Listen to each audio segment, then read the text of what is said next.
একটা প্রবাদ বাক্য আছে না যে ঢেকি স্বর্গে গেল ধান ভাঙে, কেন বলছি এই কথাটা? দেখো বোন যেই শুনেছি আসবে সঙ্গে সঙ্গে ওকে বলে দিয়েছি যে সুতোটা নিয়ে আসতে। কোথায় ও মেলা ঘুরবে, মেলাতে এসেছে তা না, ওকে কিন্তু ওর কাজে লাগিয়ে দিয়েছি। আসলে আমার একদম সময় নেই ওর বাড়িতে এখন যে যাব, তাই জন্য ওকে বলেছি তুই কিন্তু একটু আইব্রোটা আমার করে দিস। তো যখনই আসে এরকম ক্রিমও নিয়ে আসে, মাসাজও করিয়ে দেয়, তো মাসাজ করার আমার সময় নেই। তো দেখো এইদিকে কি অবস্থা, চাটা বসিয়ে গিয়েছিলাম খেয়ালই নেই, দুধ পড়ে একদম মানে কাজ বাড়িয়ে রেখেছে। কোথায় তাড়াতাড়ি কাজ সারবো তা না, যাই হোক গ্যাস ট্যাস পরিষ্কার করে বোনদের জন্য চা করে নিয়ে আসলাম তাড়াহুড়ো করে।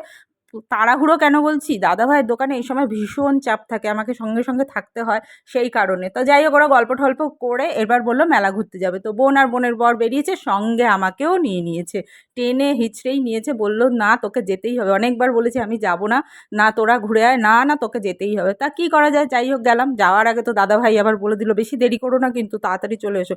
দেখো কেন যেতে চাইছি না বলো তো, মেলায় কি 10 মিনিটে মেলা ঘুরে আসা যায়? মেলায় ঢুকলেই তো মেয়েদেরই সব জিনিস দেখতে দেখতেই তো সময় কেটে যায় 1-1.5 ঘন্টা, সেই কারণে আমার ভালো লাগে না ওরকমভাবে মেলায় যেতে। কিন্তু কি করব, বোনরা তো থাকবে না, বোনদেরকে থাকতে বলেছিলাম যে থাকলে পরে একটু রাতের দিকে যাব। আমি তো রাতের দিকে করেই মেলাতে যাই, দেখেছি তখন নিশ্চিন্তে মেলাটা ঘুরতে পারি, এত দোকানপাট, তো গিয়েই কি আর 10 মিনিটে মেলা থেকে বেরিয়ে আসা যায়? যাই হোক আর কি করা যাবে, বোনও চলে যাবে তাই বোনের সাথে একটু গেলাম। তো এদিকে বোন ধূপকাঠি মোমবাতি মায়ের কাছে নিয়ে আসলো মোমবাতি ধরাবে বলে। মায়ের মুখটা দেখো কি দারুণ লাগছে, ঢাক বাজছে, পুজো হচ্ছে ওই সময় সন্ধেবেলা। তার আগে 3 দিন যে বৃষ্টিটা গেল তারপরেই বোন এসেছিল, তো 3 দিন বৃষ্টিতে কিন্তু একদম মেলাতে লোকই হয়েছিল না। তো মায়ের কাছেও সেরকম লোক মানে ভিড় ছিল না। তো আজকে কিন্তু প্রচুর ভিড়, সবাই মায়ের কাছে এসে পুজো দিচ্ছে, মোমবাতি জ্বালাচ্ছে, প্রচণ্ড হাওয়া দিচ্ছে, বোন সেই হাওয়াতে ধরাতেও পারছিল না।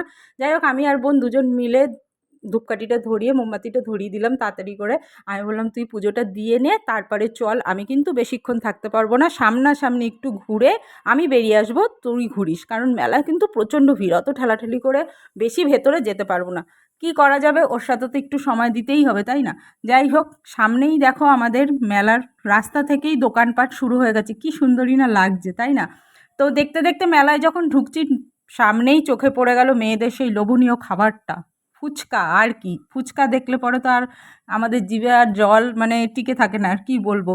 যাই হোক ফুচকাওয়ালার কাছে গিয়ে দাঁড়িয়ে পড়লাম, বললাম যে বড় বড় ফুচকাগুলো আর মুচমুচে ফুচকাগুলো কিন্তু বার করবে বললাম। বোন আর আমি হাতে পাতা নিয়ে নিলাম, তো আমার বোনের বড় নিয়েছে। আর দেখো টলমল টলমল করছে টক জলগুলো, আর টক জলের ওপরে যে গন্ধরাজ লেবুটা রয়েছে ওইটা ওইটা আমার ভীষণ ভালো লাগে, ওই গন্ধরাজ লেবুর গন্ধটা। যখনই ফুচকা খেতে যাই তখনই বলি যে একটু একটু ভালো করে চিপড়ে দাও জলের মধ্যে। আর কত বড় একটা হা করেছে দেখো, কি করবো, বড় বড় ফুচকা চেয়েছি না। যাই হোক ফুচকা খেয়ে চলে আসলাম কাপের দোকানে, বোন কাপ দেখছিল, আমি বললাম তুই এবার দেখতে থাক ভাই, আর তোরা এবার কি খাবি বল। তো রোল খাবে বললো, আমি রোলের দোকানে রোল বানাতে দিয়ে দিলাম, আর দিদিভাইকে বললাম একটু তাড়াতাড়ি করে আমাকে দিয়ে দাও, প্রচুর ভিড় বললাম না, 3 দিন পরে সবাই আসছে মানে মেলাতে বৃষ্টির জন্য। আর আমি মেলা ঘুরে তাড়াতাড়ি চলে এসেছি বাড়িতে, তারপরেই বোনের বর দেখো আরও কত মিষ্টি গজা এসব নিয়ে চলে এসেছে, জিলিপি, ও তো মিষ্টি খেতে ভীষণ ভালোবাসে। যাই হোক ওই সমস্ত খাওয়া দাওয়া আমরা করলাম, আনন্দ ফুর্তি করে সময়টা বেশ ভালোই কাটছিল। তারপরেই বোন বললো বাড়ি যাবে, তাই বললাম আইসক্রিম খাবি না? যাই হোক ওর ফেভারিট আইসক্রিম হচ্ছে নলেন গুড়ের আইসক্রিমটা, তো সেটাই ও খেলো, আর বোনের বর খেলো ডাবমালাই। তো তোমাদের পুরো ভিডিওটা কেমন লাগলো অবশ্যই জানিও, চলো টাটা।